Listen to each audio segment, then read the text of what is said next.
Mga biktima po ng bagyo sa Bulacan, personal naman po binisita at binigyan tulong ni Senator Bongo at ng iba pang ahensya ng pamahalaan. Ng detalye, narito po. Sa pagpapatuloy ng pag-ikot ni Senator Bongo para mamahagi ng tulong kasama ang iba't ibang ahensya ng pamahalaan, ang mga residente naman ng Pandi at Norsagaray sa Bulacan ang kanyang pinuntahan. Abot sa 1,421 na pamilya sa dalawang bayan ang nahatiran ng ayuda. Ang DSWD namigay ng pinansyal na tulong. Ang Department of Agriculture naman, mga buto ng pananim ang binigay.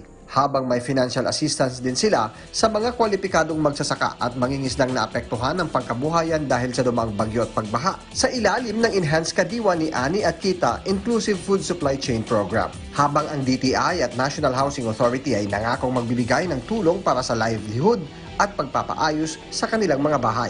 Pananghalian naman, kasamang mga food packs, vitamins, masks at face shields ang inabot sa kanila mula sa tanggapan ni Senador Bongo, na nagbigay din ng bike at tablet sa mga pinakanangangailangan. Ngayon ko lang na-realize na totoo pala yung napapakinggan ko sa radyo, napakaraming natutulungan si Senador Bongo. Natulungan mo yung mga kababayan ko. At siguro maraming ka pa matutulungan sa lahat ng lalawigan na nasasakupan ng buong Pilipinas. Nagpapasalamat po ako sa DSWD, sa DE, dahil po isa rin po akong nakuha dun sa pamimigay nilang tulong sa nagdaang Typhoon Ulysses. Tuwang-tuwa po talaga ako at ngayon ko lang po talaga naranasan kahingi ng tulong. Wala na kami hilingin pa sa Panginoon. Ibabalik namin sa inyo yung serbisyo para po sa inyo, mga Pilipino. Hindi kami mangangako sa inyo.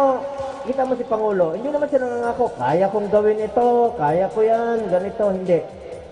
Gagawin lang yan lahat po para sa Pilipino. Sa abot po ng aming makakaya, magtatrabaho po kami sa inyong lahat. Tiniyak ng mambabatas na mga katulad ng mga residente ng Pandi at Norsagaray ang kabilang sa mga uunahin kapag available na ang bakuna kontra COVID-19 na inaasahang sa unang quarter ng 2021, 2 kumpanya na ang maaring makapagpasok ng kanilang bakuna dito sa bansa. Ang target po ng first quarter, target ni Secretary Galvez, parang 2 kumpanya.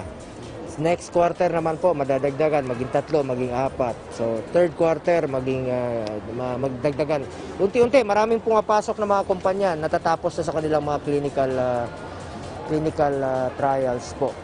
At yung sabi nila na nakipagsunduan, na pinirmahan po, sa pribado po yon, may mga pribadong negosyante po dito sa ating bansa na nakapaglagda ng kasunduan with AstraZeneca. At yun po ituturok nila sa mga empleyado nila, libre po. Tapos yung kalahati, i-donate daw nila sa Pilipino.